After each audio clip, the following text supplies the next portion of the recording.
What's up, guys? And today we're taking a look at one of the big trades that happened out of Boston. So I know I said the What If series were pretty much over, but I think I found two other trades that I think are worthy of a What If episode. And I'm gonna say let's say 3 or 4 days, I'm gonna post a new one. And if you guys in the comments below can predict whichever trade it is prior to me posting it, you can win yourself 5K on, no, let's make it 10. You can win yourself 10K on Ultimate Team. So that's pretty cool. I'm not going to give you any hints though, but it was a pretty big trade, and the team that made it kind of was a deception this year. That's all I'll give you. So today we're taking a look at the Tyler Seguin trade out of Boston.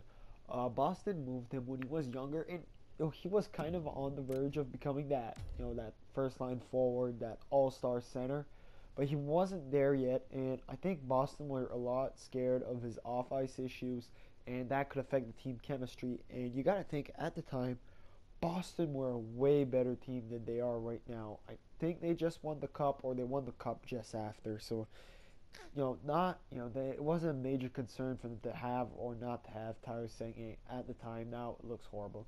And Louis Eriksson was a way better player also. I know he had a good year this year, but he was way better when he was with the Dallas Stars. So obviously this trade worked way in favor of the Stars. And today we're going to take a look what could have happened this season if Boston still had Seguin. So we removed Eriksson from the roster, obviously. And Boston missed the playoffs this year. So hopefully Tyler could have helped them here. And we're going to sim this. Obviously you can see they're kind of missing some depth here with Ferraro and Connolly on that last line. That's pretty bad. And they got John Michael Lyles on that bottom pair with Kevin Miller. Also, really not a deep team. That's really surprising. They got pretty nice goaltending duo. I'd say Tuukka Rask and Gustafsson. I think Gustafsson's a solid backup. I know he's only a 79, but that's EA's logic here. I really like the guy. Tuukka Rask is obviously an elite starter. I know he had his troubles this year. So let's go ahead, guys, and sim the season and see what Boston could have mustered up here. I definitely think they're going to make the playoffs with this roster. I don't know if they're going to go really deep. I don't think Seguin makes that much big of a change, and they still lost Eriksson. But he is the top 6 forward that the Bruins don't have. They have a lot of great, sorry, not top 6. They have a lot of good top 6 forwards. But they don't have, that great player that can really lead the team like a Crosby, a Malkin, or a guy like Pavelski did right now. I know he's having a hard time in the finals. So a great forward like Tarasenko. They got great players like Bergeron, but he's more defensive-minded guy. He's gonna get 60 or 70 points. He's pretty good. Not denying anything to Patrice, but he's a great player. But he's clearly not that huge offensive point getter. And same for David Krejci. I think he's pretty good, but he's not that guy, and he's injured a lot. Obviously, you can't really blame a player for that, but it's kind of been a tendency with him. So that's about it, guys. I'll see you back when the season is over. What's up, guys? And the sim is complete. Boston got 106 points, won the division, and as you can see, the playoff teams alongside them are kind of the playoff teams we would have predicted at the start of the year, except maybe the Panthers. And you can subtract Ottawa, I guess, but that's not our main point here. Our main point is checking out Tyler Seguin's stats, and he got injured on the last game, and he might miss some playoffs, so that's kind of a bummer. But he did get a pretty good year, if I'm not mistaken. So he got 37 goals and 38 assists for 75 points in 81 games. That's not terrific. That's clearly not his best result ever. But obviously, that's a pretty good year offensively for any player. Being near to a point per game, that's definitely very strong. And in today's NHL, where you're not going to see really a lot of 100-point players, or you're not going to see none, that's definitely a nice record point-wise. And if we look at Krejci here, he didn't even obtain close. In 82 games, he got 52 points. And Bergeron, I think, got 59. So a great year for Seguin. in Boston, I guess, since Boston is a pretty good defensive system. Let's go ahead, guys, and sit in the playoffs together. I'm not so sure where Boston's going to end up here. But that's not important, right? They made the playoffs, so it's already an upgrade of this season. They're starting against their rivals, Montreal. Hopefully they can pick up a win to avenge that horrible Winter Classic here that we saw. Okay, so they're up 3-1. That's a pretty great start. I don't think Montreal's going to come back here. They might win a game, and Tyler Seguin is back in the lineup. So I think that about does it for Montreal, and it does. Bye-bye, Montreal. On to the next one. Who is it going to be, Ottawa or Tampa Bay? And it's Ottawa, the team that massacred Boston in their last game this season.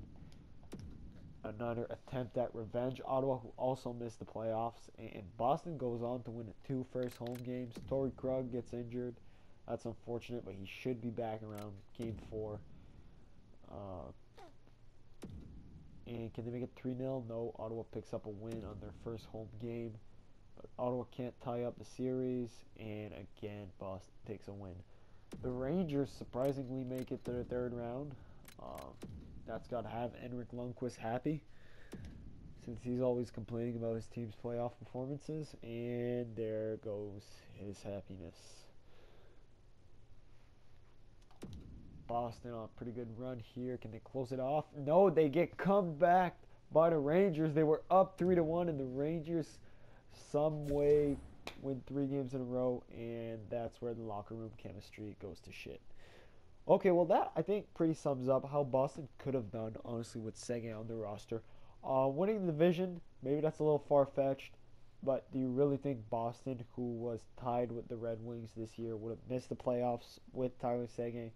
I mean, he might not be the greatest guy for chemistry on your team, and at the time, Boston was really afraid of that because they had a great locker room and a great team overall. But, you know, losing some key players like Tim Thomas, Milan Lucic, Dougie Hamilton clearly didn't help, and guys like Matt Bolesky weren't able to replace it, so that kind of led to the Bruins' downfall.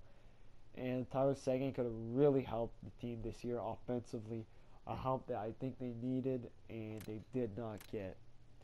So, all in all, I think Seguin for Eriksson will always be remembered in the Bruins fans' heart as one of the worst trades. I honestly think, in my opinion, this trade is worse than the Joe Thornton trade.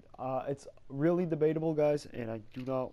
I'd love to hear in the comments what you guys think. What's worse, the Thornton trade or the Seguin trade? I'm not sure. I'd say, honestly, the Seguin trade, because Seguin is so young and has so much potential left.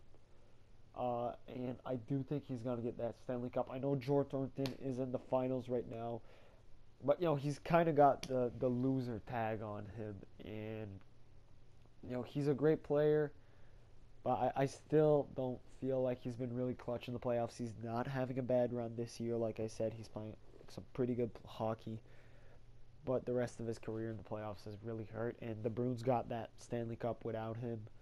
So that trade, for me, I don't think it worked out that bad for the Bruins. Definitely wasn't great.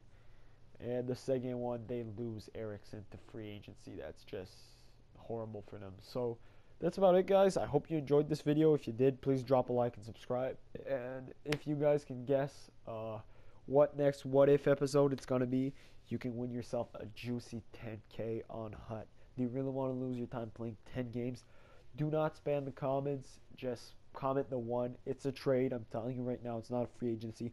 It's not a trade that didn't happen. It's one that did happen and had a huge effect on this season. And both teams implicated in the trade are considered deceptions this year.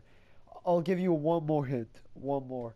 One of the teams, that's not the perspective that we're going to look at. We're going to look at the other team. But one of the teams that made this trade made another major trade this season. By major, I'm talking about a real key player. So that's about it, guys. I hope you enjoyed.